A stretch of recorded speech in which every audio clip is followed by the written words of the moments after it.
ఇప్పుడు అనుకోని ఒక మలుపులో ఆయన సినిమా డైరెక్టర్ అయి ప్రొడ్యూసర్గా మళ్ళీ రెండు గుర్రాల మీద స్వారీ చేస్తున్నారు ఆయన. సిటీలో ఎప్పుడూ లేనట్లుగా ఒక సీరియల్ కిల్లర్. మీరు ఎట్లాగ ఈ ట్రాన్స్ఫర్మేషన్ అన్నది చాలా విచిత్రమైనది. మన సినిమా రిలీజ్ అవ్వగానే 500 కోట్ల సినిమా కూడా ప్రసాద్ ల్యాబ్ ముందు నిలబడి మాట్లాడే వాళ్ళని చూస్తూ ఉంటాం. చాలామందికి అది ఉంటుంది, ఈ సినిమా ఇట్లా తీస్తే బాగుండేది, ప్రభాస్కి మహేష్ బాబుకి కూడా ఇలా చేస్తే బాగుండేది అని చెప్పేస్తూ ఉంటాం.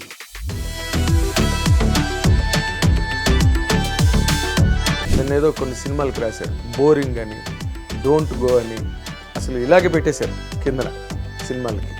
ఇప్పుడు మీ సినిమాకి ఒక హార్డ్ కోర్ రివ్యూర్ అయితే ఏం పెట్టచ్చండి? ఇలా రివ్యూర్స్ తరపున నేను సినిమా తీసా కాబట్టి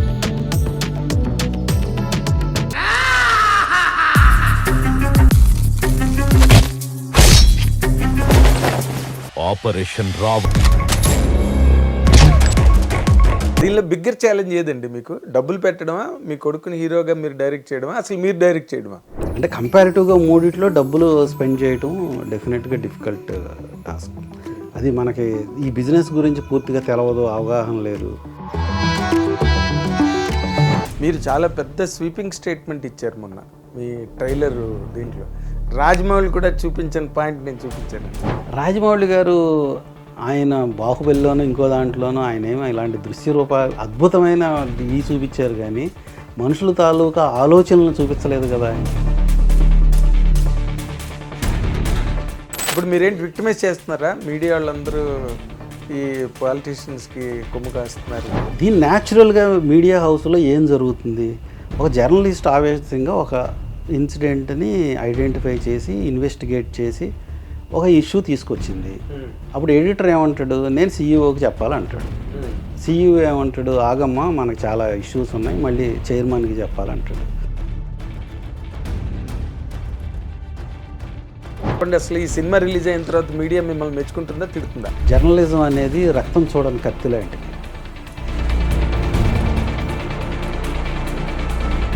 రాధికా గారి క్యారెక్టర్లో ఒక కూతురు తప్పిపోతే ఒక తల్లి ఎలాంటి ఆందోళనకు లోనవుతుంది అనేది రాధికా గారి క్యారెక్టర్లో. సో అది కూడా ఒక పెద్ద థ్రిల్లర్ సినిమా రామాయణం, అలాంటి థ్రిల్లరే ఈ సినిమా కూడా. హిట్ టీవీ అభిమాన ప్రేక్షకులకు స్వాగతం. నేను మీ Nagendra Kumar. Welcome to my special program my special touch.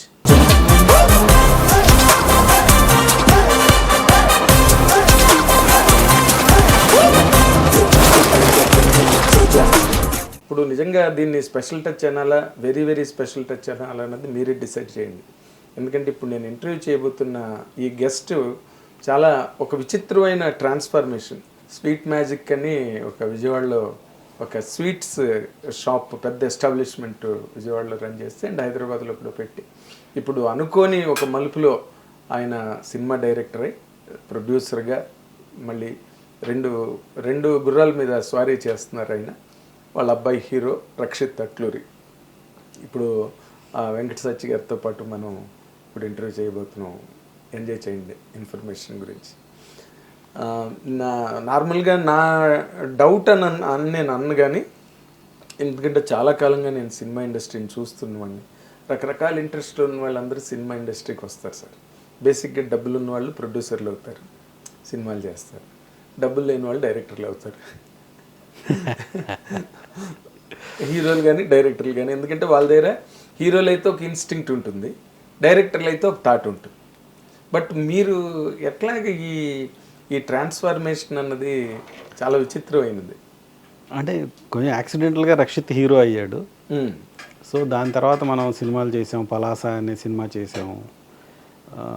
Cinema లవర్ని నేను కూడా. సినిమా సినిమాలు చూడటం, సినిమా రివ్యూలు చదవటం, సినిమాల గురించి ఫ్రెండ్స్తో డిస్కస్ చేయటం చిన్నప్పటి నుంచి కూడా ఇదంతా ఉంది. సో బహుశా ట్రాన్స్ఫర్మేషన్ అనగానే అప్పటి నుంచి అది ఉంది. ఓకే. సో ఇప్పుడు రక్షిత్ పలాస హీరో అయిన తర్వాత నెక్స్ట్ ప్రాజెక్ట్ చేయడానికి మేము రకరకాల కథలు చూస్తూ ఉండగా ఈ ఆపరేషన్ రావణ అనేది కూడా మేము సుధాస్ మీడియాలో నేను తయారు చేసుకున్నది, అది మేము సుధాస్ మీడియాలో తయారు చేసుకున్నాం, కథ మీరు తయారు చేసుకున్నారు. యా. సో దాన్ని సరే చాలాసార్లు చాలామందికి సలహాలు ఇస్తున్నాము, సినిమా రాగానే అది బాగుంది ఇది బాగాలేదు అని రివ్యూలు ఇస్తున్నాము, డిస్కస్ చేస్తున్నాము. మనం అసలు చెక్ చేసుకుందాము మనం అనుకునేది కరెక్టా కాదా, ఓన్లీ ఊరికే ఇన్ని గంటల్లో ఇన్ని రోజుల్లో సినిమా తీసేయాలి, ఈ షాట్ ఎట్లా తీస్తే బాగుండేది, ఆ షాట్ అట్లా తీస్తే బాగుండేది. మనం సినిమా రిలీజ్ అవ్వగానే 500 కోట్ల సినిమాకు కూడా ప్రసాద్ ల్యాబ్ ముందు నిలబడి మాట్లాడే వాళ్ళని చూస్తూ ఉంటాం. చాలామందికి అది ఉంటుంది, ఈ సినిమా ఎట్లా తీస్తే బాగుండేది, ప్రభాస్కి మహేష్ బాబుకి కూడా ఇలా చేస్తే బాగుండేది అని చెప్పేస్తూ ఉంటాం. సో ఇలా చెప్పే అలవాట్లు ఉన్న కొద్ది మందిలో లాగానే నేను కూడా ప్రసాద్ ల్యాబ్ ముందు నిలబడే నేను అట్లా ఏం చెప్పలేదు, నేను చెప్తానని కాదు. కాకపోతే మనకు సినిమా ఇట్లా ఉంటే బాగుంటుంది అనే థాట్ ప్రాసెస్ ఉండే చాలామందిలో, థియేటర్కి వచ్చే ప్రతి వాళ్ళకి ఆ సినిమా మీద ఇంట్రెస్ట్ ఉంటుంది. బాగాలేదు అన్నారు అంటే వాళ్ళకి బాగుండటం ఏంటో వాళ్ళకి మైండ్లో ఉంటుంది, బాగుంది అన్నారంటే వాళ్ళు ఏం సాటిస్ఫై అయ్యారో ఉంది. సో అలాంటి ప్రాసెస్ ఉండేవాడిగా నేను అసలు నేను అనుకునేది కరెక్టా కాదా అనేది నన్ను నేను చెక్ చేసుకుందాం అని చెప్పి నేను డైరెక్షన్ చేశాను. ఓకే, అంటే మరి దీనికి ఇది ఉత్తినే చెక్ చేసుకోవడం కాదు కదా, బోల్డ్ చెక్కులు ఇచ్చి చెక్ చేసుకోవాలి. కరెక్టే, అన్నిసార్లు ఊరినే కొన్నిసార్లు తప్పనిసరిగా ఇలాంటివి చేస్తే బాగుంటుంది. అదేలేండి, రిస్క్ అయినా కానీ కొన్ని అంటే క్యాలిక్యులేటెడ్. అంటే చాలా మంది వింటూ ఉంటాం కదా, రివ్యూ ఇచ్చేవాళ్ళని మీరు చేయండి సినిమా మీకు తెలుస్తుంది అంటూ ఉంటారు, సినిమా తీసేవాళ్ళు. ఈ మధ్య పబ్లిక్ గానే ఛాలెంజ్ చేస్తున్నారు సోషల్ మీడియాని. సో అందుకని ఈ రివ్యూవర్స్ తరపున వీళ్ళందరి తరపున నేను సినిమా తీశాను. సినిమా ఇండస్ట్రీకి నాలెడ్జ్ లేని పర్సన్గా, కేవలం సినిమా బాగుంది లేదు ఇట్లా చేయొచ్చుగా అని చెప్పే మనిషిగా, నాలెడ్జ్ లేకపోయినా తీయొచ్చు దాని గురించి అవగాహన పెంచుకుంటే అని తీసేసి, అదే ఇలా ఉంటే బాగుంటుంది ఇలా కాదు అనే ఒక తర్కం, లాజిక్ మైండ్లో. సో దాన్ని టెస్ట్ చేసుకోవడానికి మీరు డైరెక్టర్గా కరెక్ట్ వచ్చారు, అంతే కదా. కానీ ఇన్ జనరల్గా ఇప్పుడు మీరు మీ సినిమాకి రివ్యూవర్స్ అందరి తరఫున మీరు చేస్తున్నారు ఈ సినిమా, మీ రివ్యూ ఏంటి సార్ ఈ సినిమా మీద? అంటే 5కి ఎన్ని మార్కులు వేస్తారు సార్? 5కి 5 వేసుకుంటాను నేను. అంతేనా? యా. ఓకే, రివ్యూ రాసేవాళ్ళు అందరూ తప్పనిసరిగా ఈ సినిమా చూసి రివ్యూ ఇవ్వాలని నేను కోరుకుంటున్నాను. అంటే మీ సినిమా కాబట్టి మీరు సినిమా చూసి రివ్యూ చేసుకునేది ఏమి ఉండదు. కథ బిగినింగ్ నుంచి మీరే రాసుకుని సీన్స్ మీరే అల్లుకుని క్యారెక్టర్స్ అవన్నీ మీరే చేసుకున్నారు కదా మొత్తం. ఒక కొత్తగా ఫస్ట్ టైం రేపు థియేటర్లో 26వ తారీఖున చూసే ఒక రివ్యూయర్, ఒక హార్డ్ కోర్ రివ్యూయర్, దాన్ని ఏదో కొన్ని సినిమాలకి రాశారు బోరింగ్ అని, డోంట్ గో అని, అసలు ఇలాగే పెట్టేశారు కిందన సినిమాలకి. ఇప్పుడు మీ సినిమాకి ఒక హార్డ్ కోర్ రివ్యూయర్ అయితే ఏం పెట్టచ్చండి? ఏం ట్యాగ్ లైన్ పెట్టొచ్చనా? మంచి థ్రిల్లర్ సినిమా చూసాం అని కావాలంటే ఈ సినిమాకి రండి. ఇప్పుడు ప్రజెంట్ సొసైటీ అంటే ఒక సినిమాని రకరకాల కోణాల్లో ఆలోచించి తీసే విధానం ఒకటి ఉంటుంది కదా. ఒక మనం చెప్పాలనుకున్న కథ ఇప్పుడున్న ప్రస్తుత సమాజంలో యూత్ ఎలా బిహేవ్ చేస్తున్నారు, వాళ్ళకున్న మైండ్లో ఏమి ప్రావొకేటివ్ ఇష్యూస్ ఒక ఆడపిల్లల పట్ల విపరీతమైన బిహేవియర్ ఉంది అనేది ఇవాళ చాలా సొసైటీలో చాలా అర్థం కాని ఫ్యాక్టర్. ఒక ఇంటర్మీడియట్ చదివే కుర్రాడు వెళ్ళిపోయి ఐ లవ్ యూ చెప్పి, ఐ లవ్ యూ చెప్పకపోతే యాసిడ్ పోస్తాను చంపేస్తాను అని రోడ్డు మీద చంపేస్తున్నాడు. అదే మన విజయవాడలో జరిగింది కదా. విజయవాడలో జరిగింది, ఈ మధ్య చాలా జరుగుతుంది, చాలా చోట్ల జరిగింది. ఫస్ట్ జరిగినప్పుడు చాలా పెద్ద సెన్సేషనల్ న్యూస్ అయింది, ఇవాళ చాలా రెగ్యులర్గా జరుగుతున్నాయి. అయినా అంత పెద్ద సెన్సేషనల్ న్యూస్ అవ్వకుండా చాలా ఇన్సిడెంట్లు జరుగుతున్నాయి. ఓ బీటెక్ చదివే అబ్బాయి ఐ లవ్ యూ చెప్తే ఆ అమ్మాయి చెప్పాల్సిందే అనుకుంటాడు, ఆ అమ్మాయి వేరే వాళ్ళతో మాట్లాడితే నన్ను కాదందే అనుకుంటాడు. దీనికి ఈ విపరీత పోకడలకి కారణం ఏంటి ఈ కొత్త జనరేషన్లో? సో అతని థాట్ ప్రాసెస్ ఏంటి, అతని మనసులో ఎందుకు ఇంత వైలెంట్గా బిహేవ్ చేస్తున్నాడు అనేది ఒక డెఫినెట్గా ఒక కేస్ స్టడీ కొత్త జనరేషన్కి ఈ సినిమాలో. అలాంటి ప్రాసెస్లో వాడి ఆలోచనలు, ఒక మనిషి తాలూకా, ఒక సున్నితమైన మనసు తాలూకా, అతని మనసులో ఉన్న ఆలోచనల ప్రభావం అతని మీద ఎలా పనిచేసింది, పాజిటివ్ థాట్స్ నెగిటివ్ థాట్స్ ప్రతి మనిషిలో ఉండే పాజిటివ్ థాట్స్, నెగిటివ్ థాట్స్ మనిషిని నడిపించేవి అవి. మంచి వైపైనా చెడు వైపైనా. యా, డెఫినెట్గా రోజు మనిషికి 45,000 థాట్స్ వస్తాయంట, ఆలోచనలు వస్తాయంట. 45,000. 45,000 దాంట్లో సుమారుగా ఒక 20,000 ఆలోచనలు అతను ఐడెంటిఫై చేసుకుంటాక పనికి వస్తాయి. ఆ ఆలోచనే కదా ఇది నేను అని గుర్తుపెట్టుకునే ఆలోచన కూడా, అది రాకపోతే మన ఇల్లు మనకు తెలవదు, రోడ్డు మర్చిపోయి వెళ్ళిపోతాం అంతే. సో సెల్ఫ్ ఐడెంటిఫికేషన్కి సగం థాట్స్. సో గత స్మృతుల నుంచి ఒక కొత్త thought, positive thought, negative thoughts మిగతాయి. ఈ పాజిటివ్ థాట్స్ నెగిటివ్ థాట్స్ కన్నా డామినెంట్గా పనిచేసి ఇది తప్పు, ఈ గంజాయి తాగొద్దు, ఈ సిగరెట్ తాగొద్దు, ఈ అనవసరంగా ఇట్లా మాట్లాడొద్దు, వీటిని ఈ తాగు పర్లేదులే, ఆడు తాగుతున్నాడు, ఈడు తాగుతున్నాడు, ఆ కంపారిజన్ బిహేవియర్ డామినేట్ చేసినప్పుడు నెగిటివ్గా అయిపోతాడు.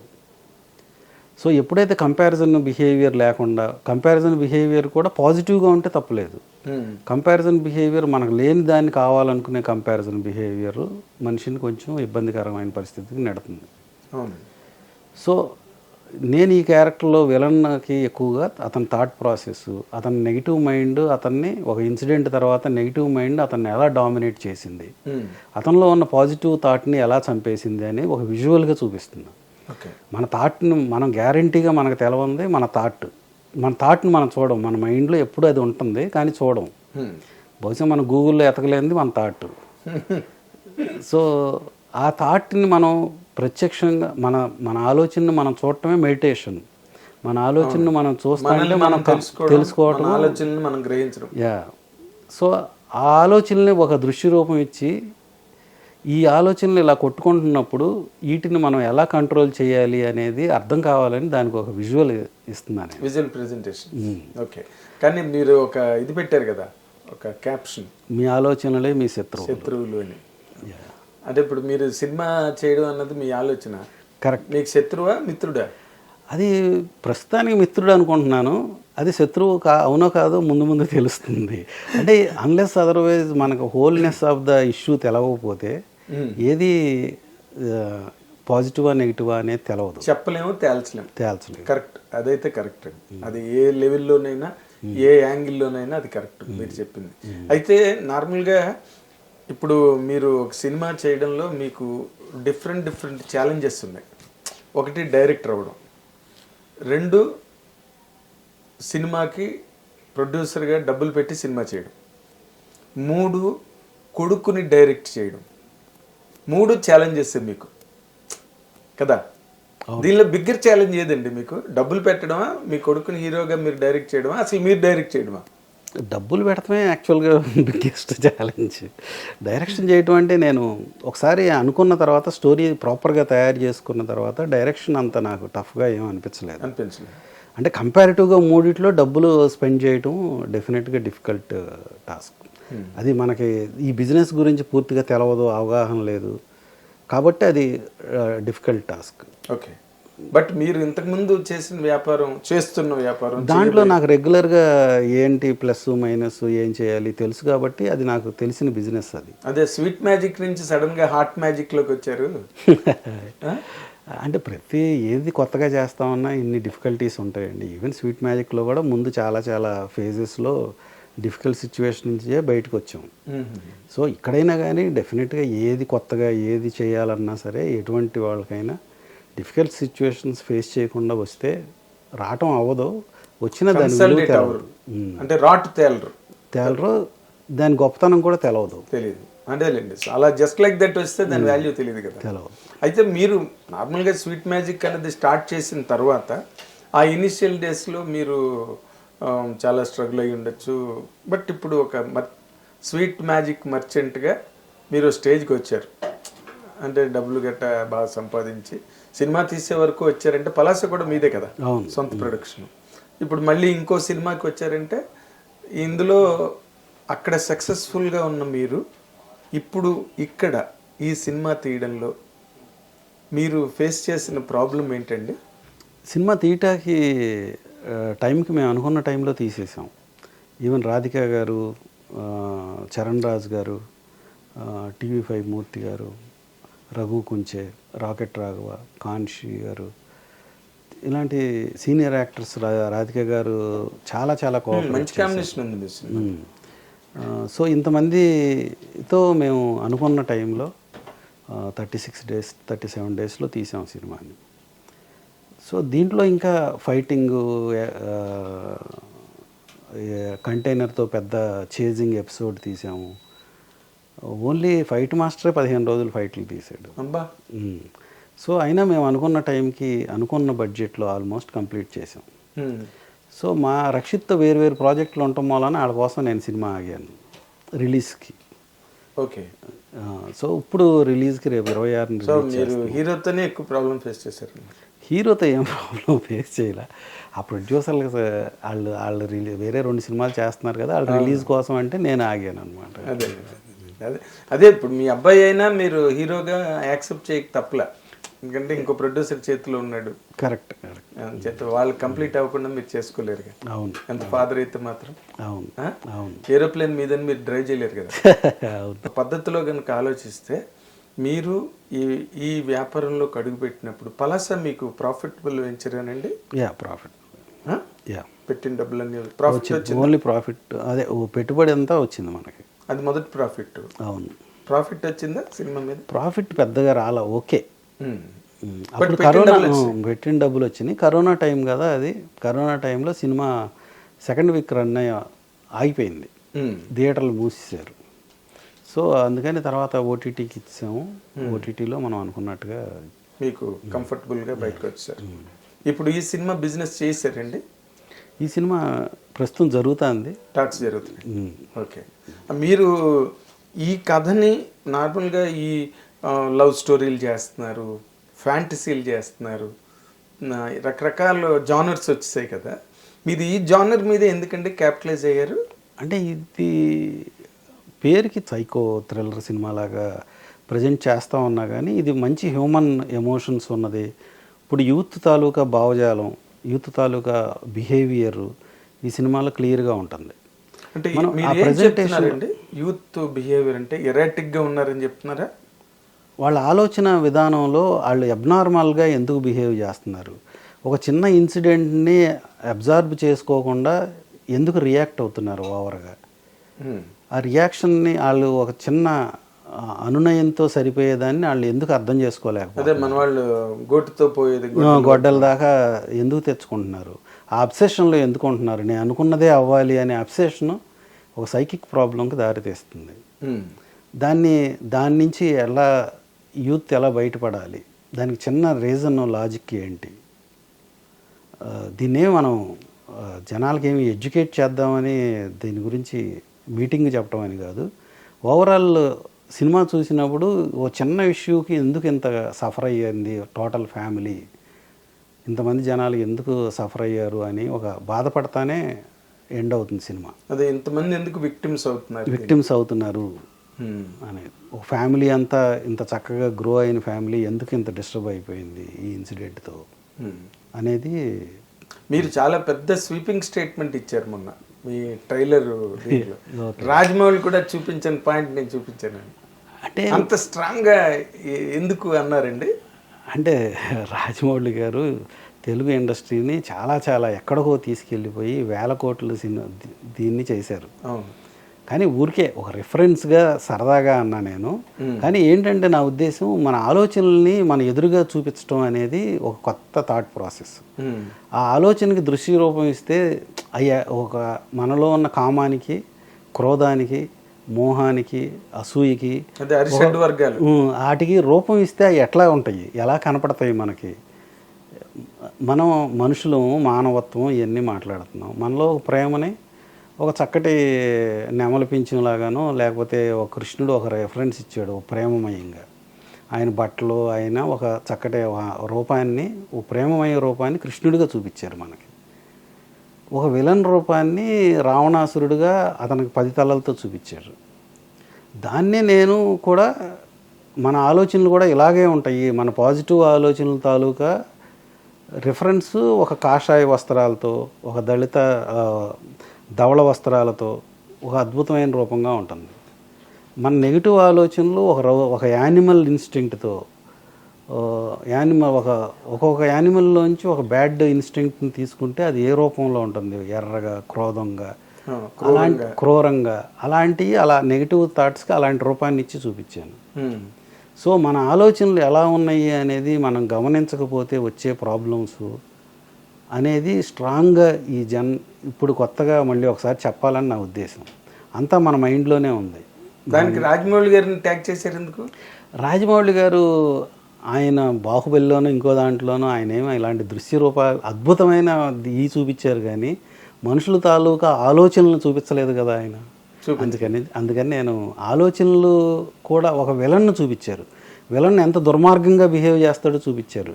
కానీ ఆ ఆలోచన అతనిలో ఆ ఆలోచన రావటానికి కారణం, ఆ ఆలోచన తాలూకా సంఘర్షణనే ఆయన చూపించలేదు కదా.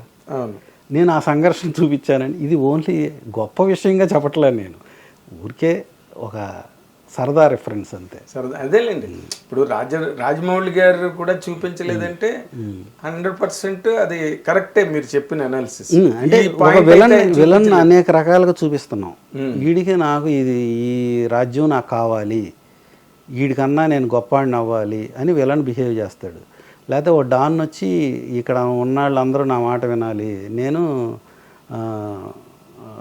గంజాయి అమ్ముతాను, లేకపోతే ఇంకోటి ఏదో అమ్ముతాను, కనపడిన అమ్మాయిల్లా నాకు కావాలి, కనపడిన భూమి అంతా నాకు కావాలి, ఊళ్ళో గుడిలో ఉన్న ఆస్తి కూడా నాకు కావాలి. ఇది మనం చూపిస్తున్న విలన్ తాలూకా బిహేవియర్.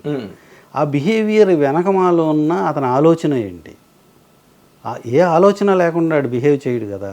ఆ ఆలోచనలో అతను ఎలాంటి సంఘర్షణ పడతాడు, అసలు సంఘర్షణ పడతాడా పడ్డా, నిజంగా సంఘర్షణ పడకుండా ఎవడన్నా ఏ పనన్నా చేస్తాడా అనేది రెఫరెన్స్గా ఈ సినిమా చూపిస్తున్నాం. విలన్ను ఒక అమ్మాయి చేతులు నరికేస్తున్నాడు, అమ్మాయిని చంపేస్తున్నాడు, అమ్మాయిని చంపేయటం ఒక అబ్సెషన్గా పెట్టుకున్నాడు.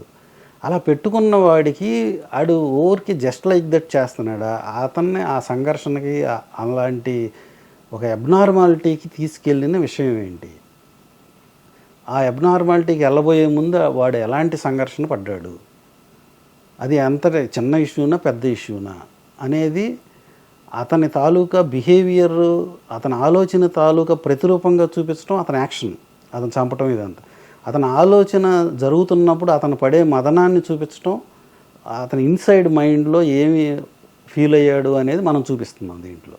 ఓకే, బట్ ఇది ఈ కైండ్ ఆఫ్ సీరియల్ కిల్లర్స్ అనే కాన్సెప్ట్ మీ దానిలో మూర్తి గారు ట్రైలర్లో మన TV5 మూర్తి గారి డైలాగ్ కూడా ఉంది, సీరియల్ కిల్లర్. అవును, ఇది ఎప్పుడో బాలచంద్ర గారి దగ్గర నుంచి ఎర్ర గులాబీలు సినిమా దగ్గర నుంచి రన్ అవుతున్న కాన్సెప్ట్ అండి ఇన్ జనరల్ గా. అంటే మనం మామూలుగా మాట్లాడుకుంటాం. తర్వాత సీరియల్ కిల్లర్స్ అంటే అన్ని లాంగ్వేజెస్ లోని వచ్చేసాయి. అవును, ఇంగ్లీష్ ఏంటి, హిందీ ఏంటి, ఇక్కడ ఏంటి అన్ని OTTలో అందరూ చూశారు. ఇప్పుడు మీరు మళ్ళీ అదే జానరు అదే పాయింట్ మీద వస్తున్నారు. కరెక్ట్. మీరు ఏ పాయింట్ బాగా ఆడియన్స్ని హుక్ చేస్తుందని మీరు అనుకుంటున్నారండి? అంటే దీంట్లో కూడా కొన్ని సినిమాల్లో లాగానే ఈ సినిమాలో కూడా అసలు మన చుట్టూతా జరుగుతున్న దానికి కారణం ఏంటి, ఎవరు ఈ కిల్లింగ్ చేస్తున్నారనేది తెలియదు. ఈ అబ్నార్మాలిటీ ఈ కనపడే వాళ్ళలో ఎవరి దగ్గర ఉంది అంటే చూస్తాక అందరూ ఒకటిగానే ఉన్నారు, కానీ ఆ వాళ్ళల్లో ఒకటి ఇది చేస్తున్నాడు అంటే ఏంటి, మన సొసైటీలో కూడా మన పక్కన తిరిగే వాళ్ళందరూ మామూలుగా చాలా చక్కగా మనలాగానే ఉంటారు, వాళ్ళల్లో ఒక అబ్నార్మాలిటీ ఉంటుంది, బయటపడదు, అది మనకు ఎఫెక్ట్ అయ్యేదాకా మనకు తెలియదు. సో అట్లాగే ఈ సినిమాలో కూడా ఈ క్యారెక్టర్స్ మధ్యలో ఉండేవాడే ఈ పని చేస్తాడు. వాడు ఎవడో అనేది తెలుసుకోవటం అనేది ఒక ఎగ్జైటింగ్ ఫ్యాక్టర్ సినిమా చూస్తున్నప్పుడు. అలాగే దీంట్లో చేసిన హీరో క్యారెక్టర్ కానీ హీరోయిన్ క్యారెక్టరైజేషను, ఈ సినిమా అంతా ఒక మీడియా హౌస్లో స్టార్ట్ అవుతుంది. ఒక హీరోయిన్ ఒక జర్నలిస్ట్గా పనిచేస్తుంది. ఆ జర్నలిస్టు అక్కడ జరుగుతున్న ఒక పొలిటీషియన్కి సంబంధించిన ఒక స్కామ్ గురించి బయటికి తీసుకొస్తే ఆ మీడియా హౌస్ ఎలా బిహేవ్ చేస్తుందండి మీ సినిమాలో? అంటే మీడియా మీద చాలామంది గతంలో చేసినప్పుడు మీడియాని కొంచెం విక్టిమైజ్ చేసి మీడియా కూడా మ్యానిపులేట్ చేస్తుంది మీడియా కూడా, లేదా చాలా సిన్సియర్ జర్నలిస్ట్ అయ్యుండి వాడు వ్యవస్థకి వ్యతిరేకంగా పోరాడి ఆఖరిని ప్రాణాలు కూడా పోగొట్టుకునే సీన్స్ గట్ట ఉన్న సినిమాలు చాలా వచ్చాయి. ఇప్పుడు మీరు విక్టిమైజ్ చేస్తున్నారా? మీడియా వాళ్ళందరూ ఈ పాలిటీషియన్స్కి కొమ్ము కాస్తున్నారు. దీన్ని పూర్తిగా విక్టిమైజ్ చేయటమా లేకపోతే వాళ్ళకి సపోర్ట్ చేయటమా వీళ్ళకి సపోర్ట్ చేస్తామా అన్నట్టుగా మనం ఎప్పుడు దేన్ని చెప్పలేము. సో దీన్ని న్యాచురల్గా మీడియా హౌస్లో ఏం జరుగుతుంది, ఒక జర్నలిస్ట్ ఆవేశంగా ఒక ఇన్సిడెంట్ని ఐడెంటిఫై చేసి ఇన్వెస్టిగేట్ చేసి ఒక ఇష్యూ తీసుకొచ్చింది. అప్పుడు ఎడిటర్ ఏమంటాడు, నేను సీఈఓకి చెప్పాలంటాడు. సీఈఓ ఏమంటాడు, ఆగమ్మ మనకు చాలా ఇష్యూస్ ఉన్నాయి, మళ్ళీ చైర్మన్కి చెప్పాలంటాడు. సో అప్పుడు హీరోయిన్ని ఎలా బిహేవ్ చేస్తుంది, హీరోయిన్కి ఉండే సీరియస్నెస్ కంపెనీ సీఈఓకి ఉంటుందా ఉండదా అనేది ఈ సినిమాలో. హీరోయిన్ కాదు కదా అక్కడ, జర్నలిస్ట్. కరెక్ట్, జర్నలిస్ట్ ఒక స్ట్రాంగ్ మైండ్ ఉన్న లేడీ జర్నలిస్ట్ ఒక పెద్ద స్కామ్ని తీసుకొచ్చి ఎదురుగా పెడితే తను ఎలా, అమ్మాయి ఎలా ఫీల్ అవుతుంది, ఎలా రియాక్ట్ అవుతుంది, తన పైన ఉన్న ఎడిటర్ ఎట్లా రియాక్ట్ అవుతున్నాడు, దాని పైన ఉన్న సీఈఓ ఎలా రియాక్ట్ అవుతున్నాడు, తన పైన ఉన్న చైర్మన్ ఎలా రియాక్ట్ అవుతాడు అనేది డిఫరెంట్ లేయర్స్. మీరు ఒక మాట చెప్పండి, అసలు ఈ సినిమా రిలీజ్ అయిన తర్వాత మీడియా మిమ్మల్ని మెచ్చుకుంటుందా తిడుతుందా? హీరోయిన్ అంటుంది, జర్నలిజంతో నేను ప్రపంచాన్ని మార్చాలనుకున్నా, నన్ను నేనే మార్చుకోలేకపోతున్నా. పోలీస్ ఆఫీసర్ అంటాడు వచ్చి, నీకు బ్రోతలకి ఏంటి తేడా అంటాడు. అయ్యో, జర్నలిజం అనేది రక్తం చూడని కత్తి లాంటిది, జర్నలిజం గురించి నీకేం తెలుసు అని హీరోయిన్ అంటుంది. సో దీనివల్ల ఒక కాన్ఫ్లిక్ట్ బిట్వీన్ ఒక పోలీసింగ్ అండ్ జర్నలిజం. తనేమనుకుంటున్నాడు, రిపోర్ట్ చేస్తే ఏది పడితే అది ఎవరు చెప్తే వాళ్ళు రాస్తారు అనుకునే లెక్కలో పోలీసు సంబంధించిన మనిషి అంటున్నాడు. తనేమంటుంది, రక్తం చూడని కత్తి లాంటిది, అంటే కత్తితో పొడిస్తే లేకపోతే కత్తితో వాడతా అంటే రక్తం రాకుండా కూడా గాయం చేయగలదు. ఇది అదే జర్నలిజం, అంత షార్ప్ అయిన ఎడ్జ్ ఉన్న జర్నలిజం ఇది. కానీ ఎప్పుడు దీని రక్తం చూసే కత్తి కాదు ఇది, అవును, ఉపయోగపడే కత్తి, అంటే సమాజ పరివర్తనకి పనికొచ్చే షార్ప్ అయిన ఆయుధం, కానీ రక్తం చూసేది కాదు ఇది. అలాగే బుల్లెట్ లేని గన్ లాంటిది, అంటే దాంట్లో గన్ రివాల్వరే బెదిరించడానికి లైన్లో పెడతాక మాత్రమే పనికి వస్తుంది. ఇది వచ్చి రూల్ చేసి డాన్ కాదు, ఇది రూల్ చేసే డాన్ కాదు, కానీ పరివర్తన తీసుకొస్తాకి సిస్టమ్ను ఒక లైన్లో పెడతాకి పనికొచ్చేది జర్నలిజం అని ఈ అమ్మాయి నమ్ముతారు. ఓకే, సో దీన్ని బట్టి మీరు, నాకు ఇప్పుడు అర్థమైంది ఏంటంటే ఊరికే జర్నలిస్టులు ఆవేశపడమే తప్పితే మేనేజ్మెంట్లు వాటిని తొక్కేస్తాయి అన్నట్టుగా ఉంది. అట్లా ఏం ఉండదు, ఎందుకంటే ఈ మధ్య రోజుల్లో మనం ఎక్కడి వరకు వెళ్ళిపోకలేదు. ఏపీ ఎలక్షన్స్ మనం చూసుకుంటే, కరెక్ట్, ఏపీ ఎలక్షన్స్ లేటెస్ట్ ఉదాహరణ అది. ఒక ఛానల్ ఏమో అసలు వైఎస్ఆర్సీపీకి ఎదురు లేదు, తిరుగులేదు అని చెప్పింది. అసలు మాదే గవర్నమెంట్ అని ఒక ఛానల్ ఒక పేపరు చెప్పాయి. తక్కువ కొన్ని పేపర్లు కొన్ని ఛానల్స్ అది కాదు, అసలు వైఎస్ఆర్సీపీ అన్నది ఎక్కడ అంచుల్లో కూడా ఉండదని వాళ్ళు మాట్లాడుతూ వచ్చారు. అవును, ఇప్పుడు ఆ డిమార్కేషను, ఆ సెపరేషన్ మీ సినిమాలో చూపిస్తున్నారా? అంటే డెఫినెట్గా ఈ సినిమాలో మేము ఏం చూపించామనేది ఇంట్రెస్టింగ్గా ఉంటుంది. మీరు ఓవర్ ఏ పీరియడ్ చూడటం వల్ల ఒక ఛానల్కి ఒక మార్క్ కనపడుతుంది. ఆ మార్క్ రాటాక ముందు ఏం బిహేవియర్ జరుగుతుంది అని మా సినిమాలో ఉంది. ఓకే, ఆ మార్క్ రాటాక ముందు చాలా ఇన్సిడెంట్లు జరగాలి. అంటే ఇప్పుడు మీడియాకి సంబంధించినంత వరకు ఈ మధ్య చాలా ప్రాసిక్యూషన్స్ జరిగినాయండి. అంటే ఒక జర్నలిస్ట్ మీద అయితే 100,000 కోట్లు సంపాదించుకున్నాడని అతని మీద చాలా ట్రోలింగ్ జరిగింది. తర్వాత కొన్ని మేనేజ్మెంట్స్ మీద ట్రోలింగ్ జరిగింది. పొలిటికల్ పార్టీ నుంచి డబ్బులు తీసుకుని వాళ్ళకి వత్తాసు పలికేరని. సో ఇవన్నీ మన కళ్ళ ముందే జరిగాయి, ఏది సీక్రెట్స్ ఏం లేవు. అవును, అన్ని ఓపెన్ ట్రూత్సే కదా. అవును. బట్ ఇవన్నీ ఏమైనా చర్చించారా మీరు మీ సినిమాలో? అవన్నీ చర్చించలేదు, కానీ జర్నలిజం బ్యాక్ డ్రాప్లో సినిమా జరుగుతుంది. హీరోయిన్ జర్నలిస్ట్ ఏది అడిగినా కూడా అది ఉంటుందండి, బట్ దాని ముందు ఏం జరిగిందో ఉంటుంది అంటున్నారు మీరు. అంటే ఖచ్చితంగా ఇప్పుడు జరిగే మీరనే రెఫరెన్స్ బ్యాక్ డ్రాప్లో ఒక సైట్ తీసుకుని సినిమా ఉండదు. హీరోయిన్ ఉన్నది ఉన్నట్టుగా మేనేజ్మెంటు, జర్నలిస్టులు ఉంటారు, ఎడిటర్ ఉంటాడు, మేనేజ్మెంట్ ఉంటుంది. ఈ ముగ్గురు తాలూకా డిఫరెన్స్ అనేది క్లియర్గా కనపడుతుంది. ఇప్పుడు మీరనే ఆ టీవీల్లో కూడా కింద స్థాయి జర్నలిస్టుకి చాలా ఆవేశం ఉంటుంది, రిపోర్ట్ చేస్తాడు, తను ఎడిటర్కి చెప్తాడు, ఎడిటర్ దగ్గర ఒక స్క్రీనింగ్ అయిపోతుంది, దాని తర్వాత పైన వెళ్ళినా ఇంకో స్క్రీనింగ్ అవుతుంది. సో వీళ్ళకి అనుకూలమైన వార్త అలాగే ఉంటుంది, వీళ్ళకి అనుకూలంగా ఉన్న వార్తని ఎక్కడే పెట్టాలి పేజీలో, వ్యతిరేకంగా ఉన్నది ఎక్కడ పెట్టాలి పేజీలో, అసలు పెట్టాలా వద్దా అనేది ఎవరి పాయింట్ ఆఫ్ వ్యూలో వాళ్ళు ఆలోచిస్తే వాళ్ళు డెఫినెట్గా డిఫెండ్ చేసుకోగలరు. మీరు అనే 1000 కోట్లు లంచం తీసుకున్న వాళ్ళు కూడా డిఫెండ్ చేసుకోగలరు, అవును, వాళ్ళని వాళ్ళు డిఫెండ్ చేసుకోగలరు. ఎస్.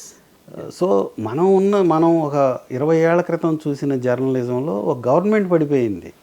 ఒక ఆర్టికల్ రాస్తే, అవునండి, హిందూలో ఒక ఆర్టికల్ రాస్తే అరుణ్ శౌరి గారు గవర్నమెంట్లు పడిపోయినాయి.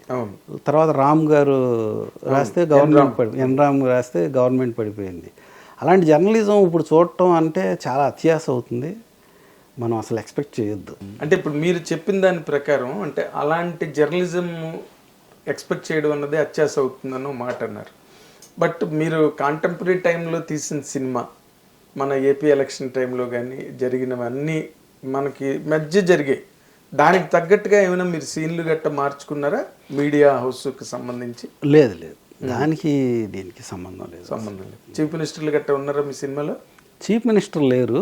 చీఫ్ మినిస్టర్ రిఫరెన్స్ ఉంటుంది, మినిస్టర్లు ఉంటారు, ఆ మినిస్టర్ల తాలూకా స్కామ్లు ఎలా చేస్తారో ఉంటుంది. పైగా మీరు విజయవాడ నుంచి వచ్చారు కదా, పొలిటికల్ క్యాపిటల్ అది. అంటే ఇవాళ ఒక విజయవాడనే అనవసరం లేదు, యూనివర్సల్గా కొన్ని చోట్ల బాగా బయటికి కనపడుతుంది, కొన్ని చోట్ల కనపడదు. విజయవాడని ఎందుకన్నానంటే Vijayawada is a very very highly enlightened place అండి.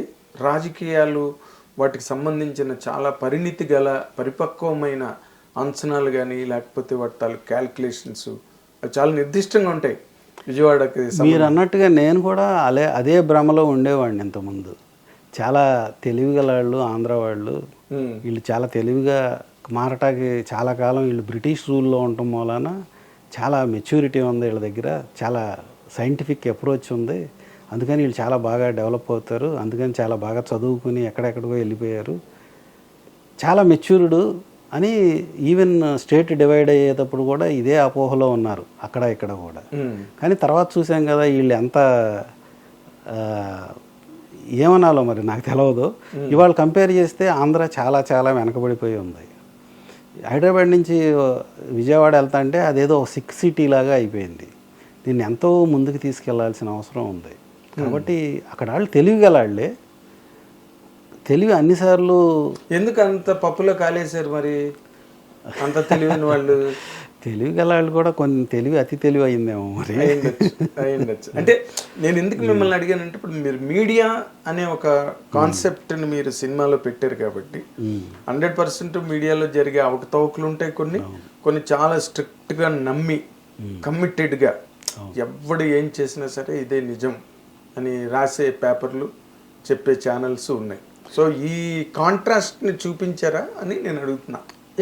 అంత కాంట్రాస్ట్ని చూపించలేదు కానీ అంటే సినిమా మనం ఆ బ్యాక్గ్రౌండ్ అది తీసుకున్నది, అదే బ్యాక్గ్రౌండ్ నుంచి మనం కథ వేరేగా అది ఒక సబ్ ప్లాట్ లాగా నడిచి ఉంటుంది సినిమాలో. అంటే రాజకీయం అంటే కులాలకి మతాలకి ప్రాంతాలకి అతీతంగా లీడర్లు ప్రజలు ఆలోచిస్తే ఇలాంటి వెనుకబాటు ముందుకి వెనక్కి వెళ్ళటం అనేవి కంట్రోల్డ్గా ఉంటాయి. అలాంటి ప్రలోభాలతో ఉన్నప్పుడు తప్పనిసరిగా ప్రాంతాల మధ్య విభేదాలు, మనుషుల మధ్య విభేదాలు ఇవన్నీ జరుగుతాయి. దానివల్ల అభివృద్ధి అనేది 100% ఆగిపోతుంది. ఆగిపోయింది కదా, ఆగిపోతుంది కదా, ఆగిపోయింది. అక్కడ మీరు ఇందాక చెప్తున్నారు కదా ఒక 6 సిటీకి వెళ్ళినట్టు ఉంది విజయవాడ వెళ్తుంటే. అవును. ఇప్పుడు ఈ రాజకీయ వ్యవస్థలో ఉండే ప్రలోభాల వల్ల ఈ సీరియల్ కిల్లర్ తప్పించుకుంటుంటాడా మీ సినిమాలో? లేదు, అట్లాంటిది రాజకీయంగా అసలు రాజకీయం యాంగిల్ ఏమి లేదు సినిమాలో.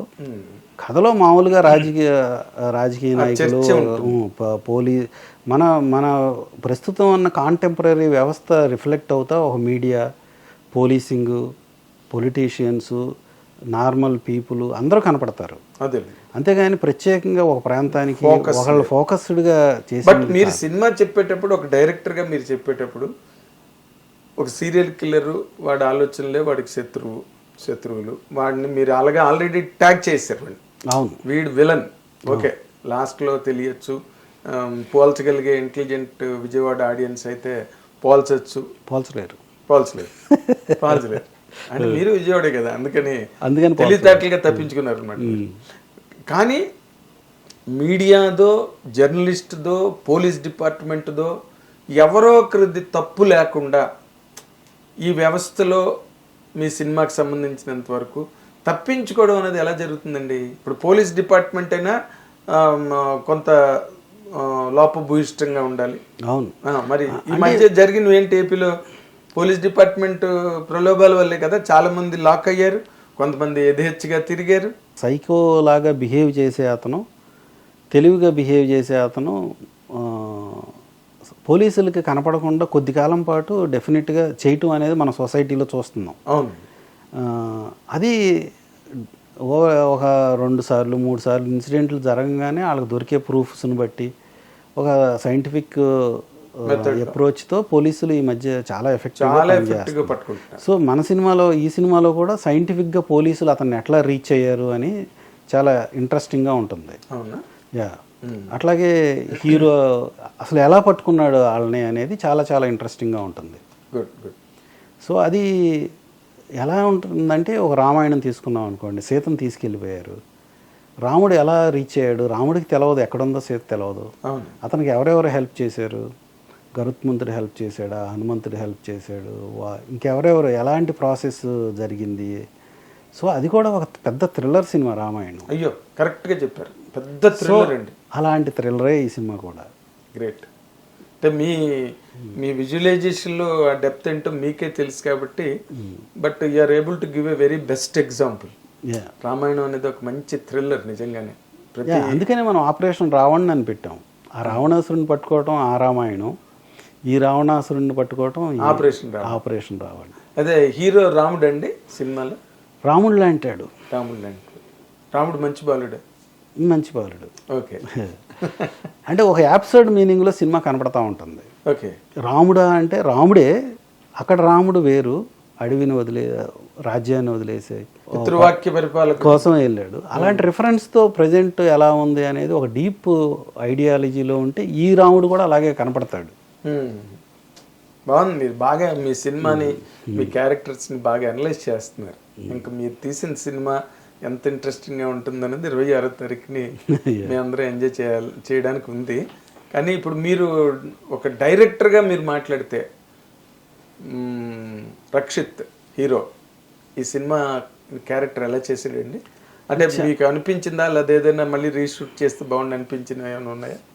అసలు రీషూట్ అనేది చేయలేదు సినిమాలో. రీషూట్ అనేది అసలు చేయలేదు, చేయాల్సిన అవసరం లేదు. సో మామూలుగా రక్షిత్ కానీ మిగతా అందరూ కూడా చాలా బాగా చేశారు. రక్షిత్ బాగా చేశాడు. ఎస్పెషల్లీ దీంట్లో మేము కరుణశ్రీ గారి పద్యాలు నాకు చాలా ఇష్టం. తెలుగు భాష అలా నిలిచి ఉండాలని నేను అనుకుంటా ఉంటాను.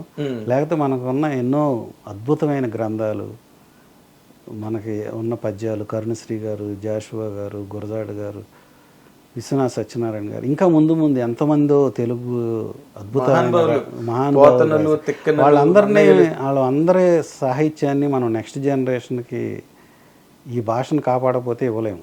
ఆ విధంగా చాలా నెక్స్ట్ జనరేషన్కి నష్టం చేసిన వాళ్ళం అవుతాం. ఈ జనరేషన్ వాళ్ళు తెలుగు గురించి జాగ్రత్త తీసుకుని తెలుగు భాషను నిలబెట్టకపోతే.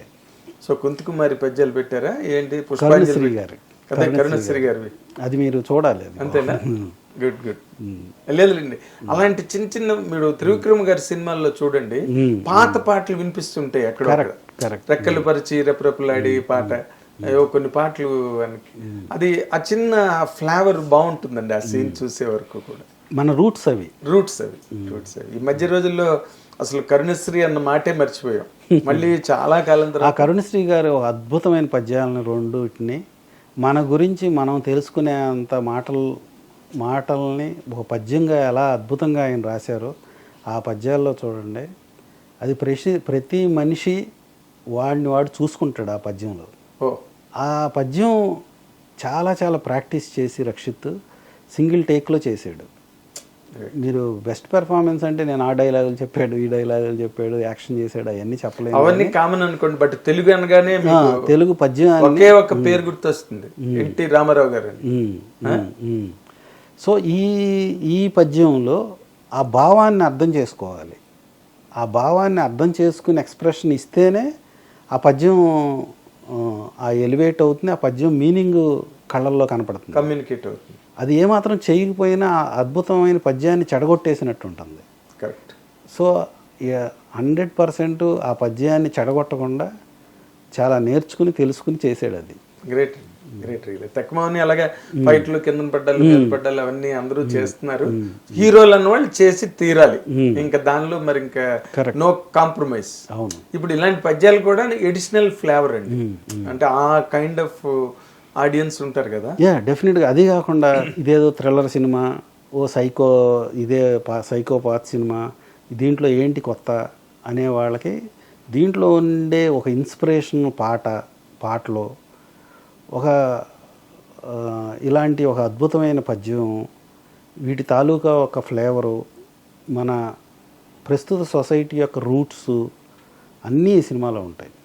అలాగే రాధిక గారి క్యారెక్టర్లో ఒక కూతురు తప్పిపోతే ఒక తల్లి ఎలాంటి ఆందోళనకు లోనవుతుంది అనేది రాధిక గారి క్యారెక్టర్లో, కనీసం బతికుందో లేదో చెప్పండి మీరు అని పోలీసులను అడిగే విధానము, పోలీసులు కానీ హెల్ప్లెస్గా లేకపోతే వేరే రకంగా రియాక్ట్ అవ్వటము, ఇవన్నీ చాలా మనసుకు హత్తుకునేటట్టుగా ఉంటాయి. అదే అన్ని ఎమోషన్స్ ఉన్నాయి మీ దానిలో. థ్రిల్లరే కాకుండా యాక్షన్, థ్రిల్లర్, ఫైట్స్, ఓన్లీ రక్తం, ఇలాంటి టెక్స్చర్ ఉన్నప్పుడు అండి ఆ థ్రిల్స్, యాక్షన్ అవన్నీ కూడా బాగా ఎలివేట్ అవుతాయి. లేకపోతే ఊరికే 4 ఫైట్లు 4 చేజుల్లాగా అయిపోతాయి కాదు. ఇలాంటి లేయర్ ఎప్పుడైతే ఉందో అవి కూడా బాగా ఇంపాక్ట్ఫుల్ గా ఉంటాయి థియేటర్లో. 100% మీ సినిమా చాలా పెద్ద సక్సెస్ అవ్వాలని కోరుకుంటున్నామండి. ఎందుకంటే మీరు ఏదో అంటారు చూడండి, ధనం మాన ప్రాణాలన్నీ దీనిలో పెట్టారు, డబ్బు పెట్టారు, మీ తాలూకా సృజనని, మీ క్రియేషన్ని ఇందులో పెట్టారు. అబ్బాయి కెరీర్ని ఛాలెంజ్ చేసి డైరెక్టర్ అయ్యారు మీరు. ఇన్ని గుడ్ గుడ్ గుడ్. ఎందుకంటే మిలట్ వాళ్ళు అయితే ఇండస్ట్రీకి లాంగ్వేజ్ ఎక్కడ ఉంటుందండి, ఎప్పటికప్పుడు వస్తుంటేనే ఇండస్ట్రీ మళ్ళీ రిఫ్రెష్ అవుతుంటుంది. అట్లా we wish you all the very best అండి. Thank you. జూలై 26న మీరు అన్నట్టుగా మీ రివ్యూవర్స్ మనిషిగా మీరు రివ్యూవర్స్ అందరూ మీకు సపోర్ట్ చేస్తారని ఆశిస్తున్నాను. అందరు రివ్యూవర్స్ తరపున నేను సినిమా తీసా కాబట్టి అందరు రివ్యూవర్స్ నా పక్కన, నాలో ఈ సినిమాలో ఉన్న లోటుపాట్లను తప్పనిసరిగా ఎత్తి చూపిస్తా, నాకు సపోర్ట్గా ఉంటారు. 100%. ఇలాగ చెప్పిన డైరెక్టర్ ఇప్పటి వరకు లేరండి. You're the first director. ఏదైనా విజయవాడ వాళ్ళకి చెల్లింది అనుకోండి. Thank you sir. All the very best sir. Thank you sir. ఇది మన సత్య వెంకట్ గారి తాలూకా అనుభవాలు, ఆయన తాలూకా ప్రాయోపవేశాలు, పరకాయ ప్రవేశాలు చాలా ఉన్నాయి ఈ సినిమాలో. మీరందరూ చూసి ఎంజాయ్ చేయండి. ఇప్పటికే ట్రైలర్కి చాలా మంచి రెస్పాన్స్ వచ్చింది అండ్ ఇండస్ట్రీ అంతా ఈ సినిమా గురించి మాట్లాడుకుంటున్నారు. Only for Rakshit and the director Venkata Satya గారి గురించి మాట్లాడుకుంటున్నారు. సో మీరు కూడా అందరూ బాగా 26వ తారీఖున వెళ్ళి సినిమా చూసి ఎంజాయ్ చేసి వాళ్ళని కంగ్రాచులేట్ చేయాలని చెప్పి హిట్ టీవీ మనస్ఫూర్తిగా కోరుకుంటుంది. Thank you very much.